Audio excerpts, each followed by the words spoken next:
कहानी का शीर्षक है निश्चल प्रेम।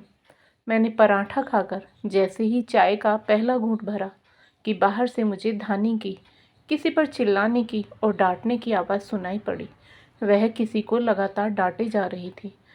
उत्सुकतावश मैं बाहर निकली तो देखा कि वह हॉस्टल के सिक्योरिटी गार्ड से उलझ रही है। एक घायल लड़के को अपने कंधे का सहारा देकर वह हॉस्टल के अंदर एंटर करने का प्रयास कर रही थी और सिक्योरिटी गार्ड एक लड़के को हॉस्टल के भीतर लाने को मना कर रहा था। देखो भैया, आप मुझे हॉस्टल के नियम तो बिल्कुल मत सिखाओ। और एक बात बताओ, कोई लड़का सड़क पर मर रहा हो तो क्या उसे मरने के लिए सड़क पर ही छोड़ दूँ, मर जाने दूँ? क्या हॉस्टल प्रशासन आएगा उसे बचाने? नहीं ना। अरे इंसानियत भी कोई चीज़ होती है या नहीं? अच्छा एक बात बताओ, किस कानून में लिखा है कि एक घायल लड़के को हॉस्टल में लाकर दवा लगाना मना है, या फिर ये कोई अपराध है? मैं इसे रूम में तो नहीं ले जा रही ना, बाहर जो गार्डन में बेंच है उस पर ही लिटाऊंगी। फिर आपको क्या प्रॉब्लम हो रही है? जब लड़कियां अपने बॉयफ्रेंड को लेकर आती हैं तब तो आपकी ज़बान सिल जाती है, तब तो आपसे ना कुछ बोला जाता है और ना ही कुछ दिखाई देता है। धानी बेहद गुस्से में थी। आखिर गार्ड झेंपते हुए दरवाज़ा खोल देता है और धानी उस लड़के को लेकर हॉस्टल के अंदर दाखिल हो गई। उसने किसी तरह उस लड़के को बेंच पर लिटाया और ज़ोर से चिल्लाई, अरे कोई है? अरे ओ सिस्टर, देख क्या रही हो? ज़रा पानी लाकर दे दो। अपने रूम के दरवाजे से झांकती एक सीनियर लड़की से धानी ने बोला। तब तक मैं भी उसके पास पहुंच गई थी। उसने मुझे बोला, दीपा ज़रा डेटॉल और कॉटन लाकर देना, इसके घाव साफ कर दो। मैं कॉटन और डेटॉल लेकर बाहर आई तो देखा धानी अब उस लड़के पर बरस रही है। क्यों, कर ली खुदकुशी? आ गया ना मज़ा? तुम्हारे जैसे कितने लड़के देखे हैं मैंने। लड़की ने प्यार से इनकार किया तो, एग्ज़ाम में फ़ेल हो गए तो चल देते हैं मरने, या फिर जेब में पैसा नहीं है तो सोचते हैं क्या करना है जीकर और चल देते हैं खुदकुशी करने। खुदकुशी ना हुई, हलवा हो गया। और फिर मरना ही है तो यहाँ आकर क्यों मरते हो? कहीं और जाकर मरो। मुझसे तो देखा नहीं जाता यूँ किसी को मरते हुए। धानी उस लड़के को लगातार डांटे जा रही थी और वह खामोशी से धानी की ओर देखे जा रहा था। उसका राइट हैंड काफ़ी जख्मी हो गया था और चेहरे पर, साइड में, माथे पर, शरीर पर कई हिस्सों में बहुत चोट थी। माथे से तो खून भी बह रहा था। वो दीदी बाल्टी में पानी ले आई और धानी उसमें कॉटन डुबा डुबा कर उस लड़के के घाव साफ करने लगी। उसके बाद डेटॉल से साफ करके फर्स्ट एड बॉक्स से बीटाडिन निकाल कर घाव पर लगाकर ऊपर से पट्टी बांध दी। फिर मुझसे बोली, दीपा तू जरा इसे ठंडा पानी पिला दे, तब तक मैं इसके घर वालों को खबर कर देती हूँ। तू इसे पहले से जानती थी धानी? मैंने धानी से पूछा तो धानी मुस्कुराई और बोली, अरे नहीं यार, मैं ऑफिस से आ रही थी तो देखा कि यह लड़का जानबूझकर गाड़ी के नीचे आ गया। इसके सिर पर चोट लगी थी, खून बह रहा था, तो मैं यहाँ उठा लाई। अब इसके घर वाले आकर इसे अस्पताल ले जाए या अपने घर ले जाएं, उनकी मर्जी। यह बोलकर धानी ने लड़के से उसके पिता का कॉन्टैक्ट नंबर पूछा और उसके पिता को फ़ोन करके बुला लिया। वो धानी का आभार व्यक्त करते हुए अपने बेटे को लेकर चले गए। मैं रूम में आकर धानी के विषय में ही सोच रही थी। कितना अलग रूप देखा था मैंने धानी का। उस लड़के के घाव साफ करते हुए कितनी सहज और सरल लग रही थी वह। इस हॉस्टल की लड़कियां चाहे कुछ भी कहें, मगर आज मैंने महसूस किया है कि धानी दिल की कितनी अच्छी है। पूरे हॉस्टल में अक्खड़, मुंहफट, घमंडी और न जाने क्या क्या कही जाने वाली धानी की बुराई करने से कोई भी नहीं चूकता। चाहे हॉस्टल का गार्ड हो, हॉस्टल की लड़कियां हो या फिर मेड हो, हर किसी को यही शिकायत रहती है कि धानी कभी किसी से सीधे मुंह बात नहीं करती है। अपनी सुंदरता, अपनी दौलत के घमंड में रहती है। हॉस्टल में टीवी देखना हो तो अपनी पसंद का चैनल लगाएगी, किसी को टीवी रिमोट छूने नहीं देती है, सबको डरा कर रखती है। ऐसे ही उसकी जिद ये रहती है कि सुबह को मेड जब भी आए तो सबसे पहले उसका रूम साफ करे। पहनावे में भी सबसे अलग, गर्मी हो या सर्दी, पूरी बाजू के साथ ही बंद गले वाले ड्रेस पहनती है। उसके ड्रेसिंग सेंस को लेकर लड़कियां उसके पीछे उसका मजाक उड़ाती हैं, मगर उसको कोई फर्क नहीं पड़ता। देखने में वह बेहद खूबसूरत, मगर चेहरे पर कोमलता की जगह हमेशा ही शक्ति के भाव रहते हैं। पर्सनैलिटी भी बहुत अच्छी, ऊपर से उसकी दबंग आवाज़, जिसे सुनकर अच्छे अच्छे कांप जाए, इसलिए कोई भी उससे पंगे लेने से बचता था। वह मेरे बराबर वाले रूम में रहती थी, इसलिए मुझसे उसकी थोड़ी बहुत बातचीत होती थी। एक दो बार हम साथ साथ घूमने भी गए, मगर सदैव ही वो मुझे एक ऐसे बंद खत की भांति लगी जिसका मजमून भी भांप पाना नामुमकिन सी बात थी। 8-10 दिन बाद मैंने देखा कि धानी बाहर गार्डन में बेंच पर बैठकर किसी से फ़ोन पर बात कर रही है। क्या बात कर रही है, बल्कि किसी को फ़ोन पर ज़ोर ज़ोर से डांट रही है।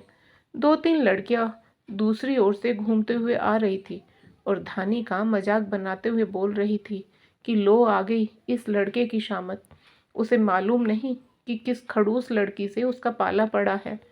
दूसरी लड़की ने भी कमेंट किया, लगता है उस लड़के को लवेरिया हो गया है।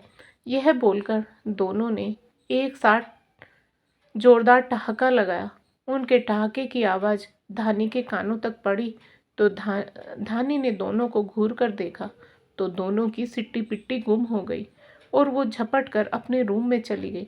तब तक मैं धानी के पास पहुंच गई तो मैंने अचानक ही पूछ लिया, क्या हुआ धानी, यूं फ़ोन पर किसे हड़का रही है? अरे कुछ नहीं यार, वही पागल है जिसका एक्सीडेंट हुआ था, मुझे थैंक्स बोल रहा था। और उसकी हिम्मत तो देखो, बोल रहा था मुझसे दोस्ती करना चाहता है और मुझसे मिलना भी चाहता है। तो तुमने क्या कहा? कहना क्या था, अच्छी तरह से समझा दिया कि मैं ये दोस्ती के चक्कर में नहीं पड़ती हूँ। मैं तुम जैसे लड़कों की फितरत अच्छे से समझती हूँ। आगे उस लड़के का हश्र क्या हुआ होगा ये मैं भी अच्छे से समझ गई। और धानी को कुछ भी न बोलते हुए मैं मुस्कुराते हुए अपने कमरे में आ गई। उसके बाद मैंने धानी को 2-3 बार उस लड़के से फ़ोन पर बात करते हुए और साथ ही बुरी तरह से झिड़कते हुए सुना। एक दिन धानी ने मुझे बताया कि वह लड़का हाथ धोकर उसके पीछे पड़ गया है, रोज़ रोज़ फ़ोन करता है। मैं उठाती नहीं हूँ, कभी उठा लेती हूँ तो बोलता है कि मुझे पसंद करता है। अरे यार, बदतमीजी की भी हद होती है। उसके घाव पर मरहम क्या लगा दिया, वह तो हाथ पकड़ने को आमादा हो गया। तो इसमें दिक्कत क्या है यार? वो तुझे पसंद करता है, दिखने में अच्छा खासा है, जैसे कि तूने बताया, अच्छे घर परिवार का है, खाता कमाता है। तो तू क्यों मना कर रही है?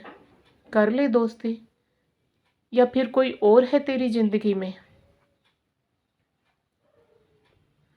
धानी ने बोला, नहीं, कोई और नहीं है और मुझे ज़रूरत भी नहीं है। और मुझे क्या लेना देना उससे कि क्या कमाता है, घर परिवार कैसा है। आज पीछे पड़ा है, कल भूल जाएगा, पहचानेगा भी नहीं, अजनबी जैसा व्यवहार करेगा।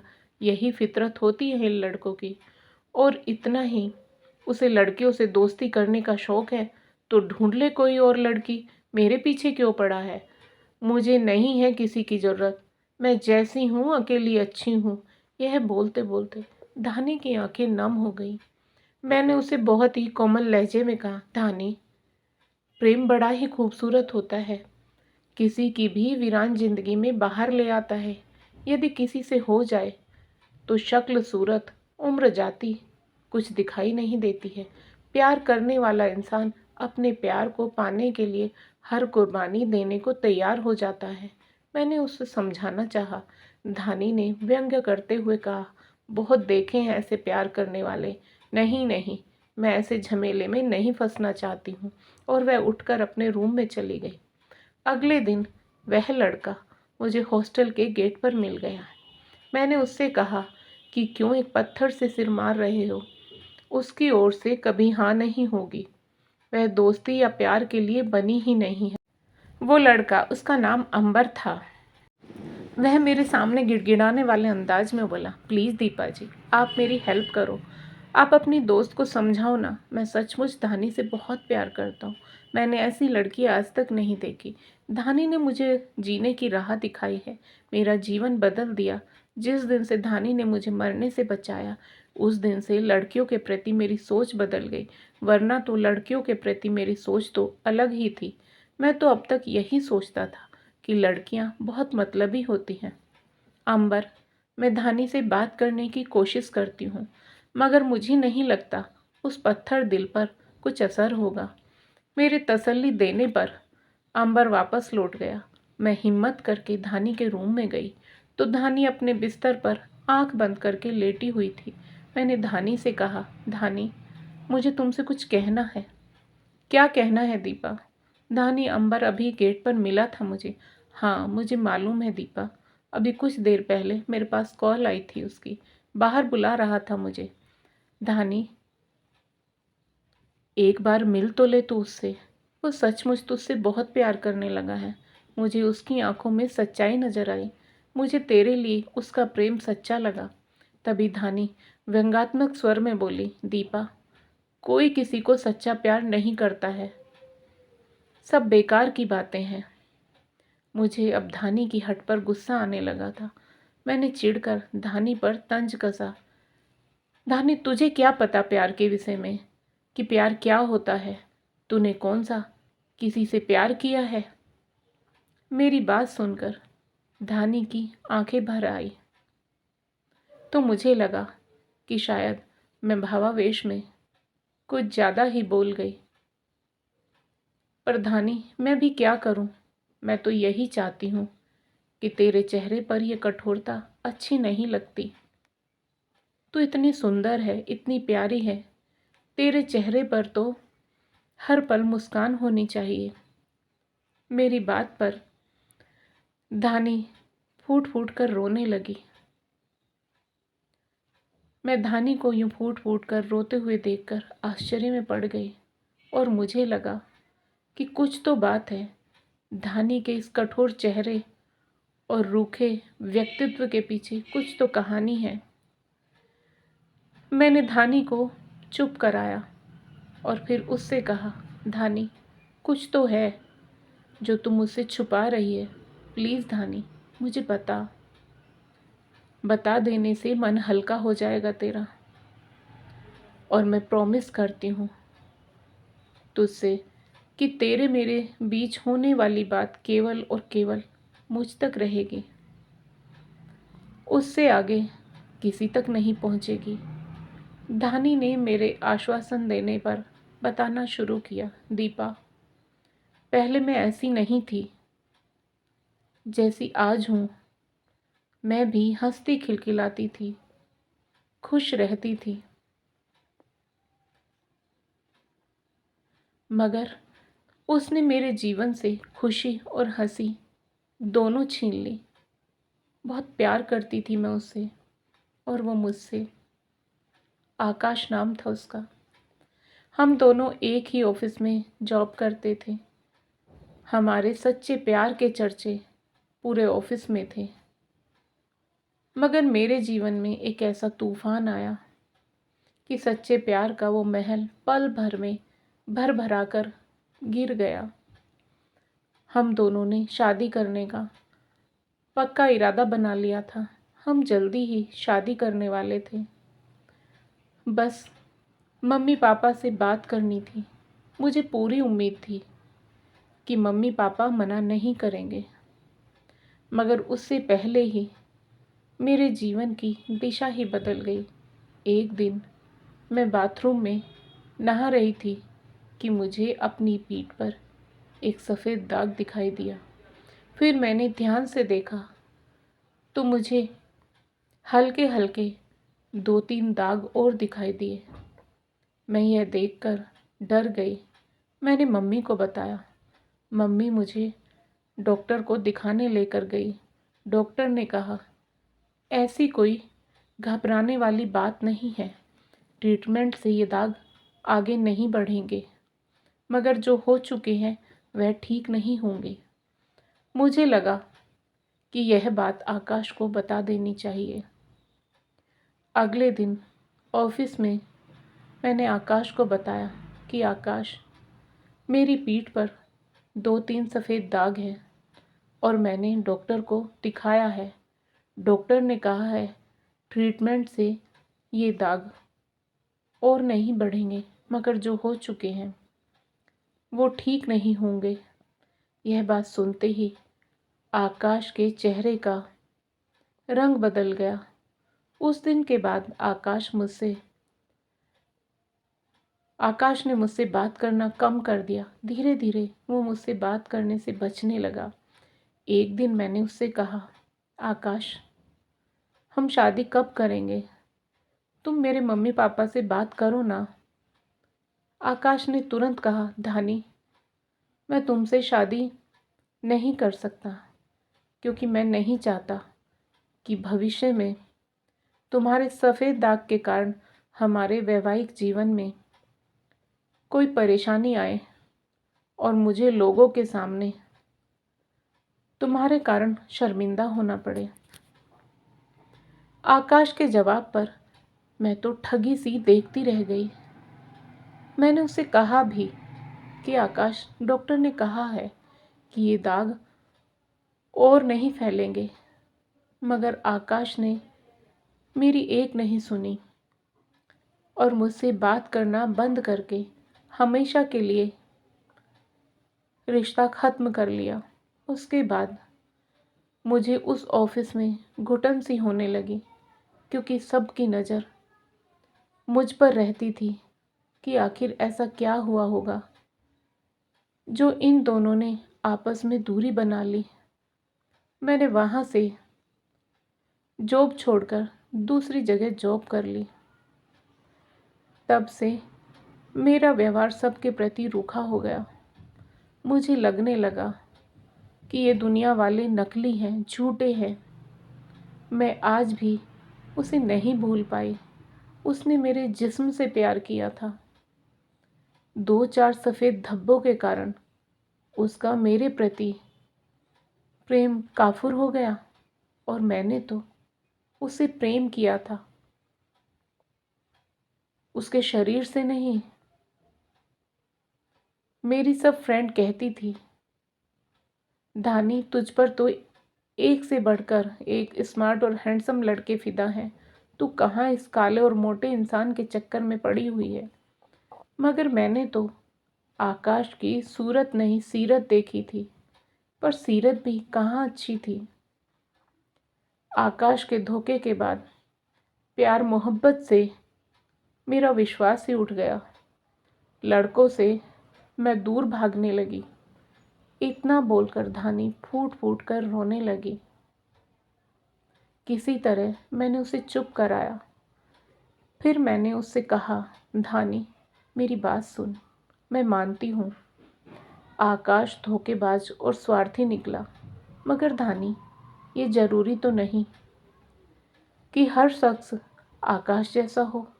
इस दुनिया में अच्छे लोग भी होते हैं, और मुझे पूरा विश्वास है अंबर बहुत अच्छा लड़का है। तू अंबर से एक बार बात तो करके देख, और हाँ, उसे अपने बीते कल की पूरी सच्चाई बता। फिर देख अंबर क्या कहता है। चल अभी फ़ोन लगा अंबर को, उसके प्रेम की सच्चाई भी पता कर लेते हैं। दीपा के जोर देने पर धानी ने अंबर को फ़ोन मिला दिया। उधर अंबर ने फ़ोन उठाया तो धानी ने कहा, अंबर, मुझे तुमसे ज़रूरी बात करनी है। हाँ हाँ बोलो धानी, क्या कहना है? अंबर, मुझे तुम्हें कुछ बताना है। क्या धानी? अंबर के दिल की धड़कन बढ़ गई थी।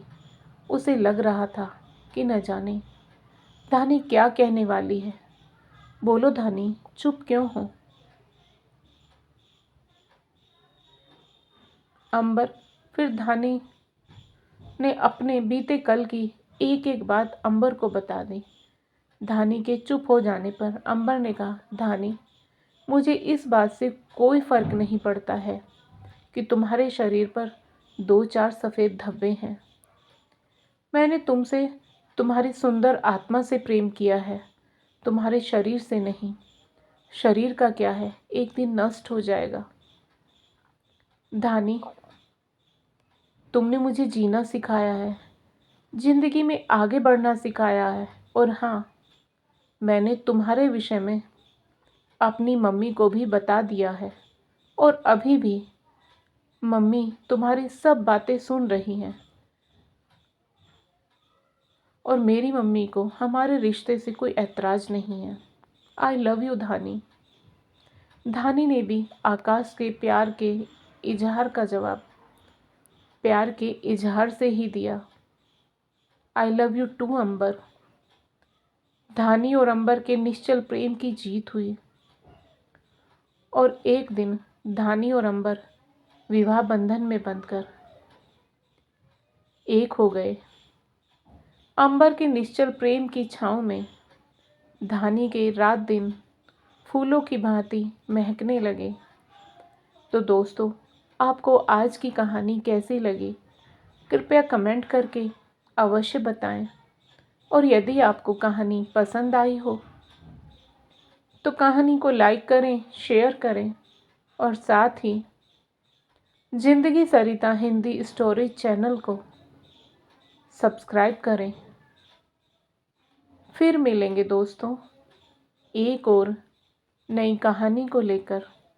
तब तक आप अपने परिवार के साथ हंसते रहिए, मुस्कुराते रहिए, खुश रहिए। राधे राधे प्यारे दोस्तों।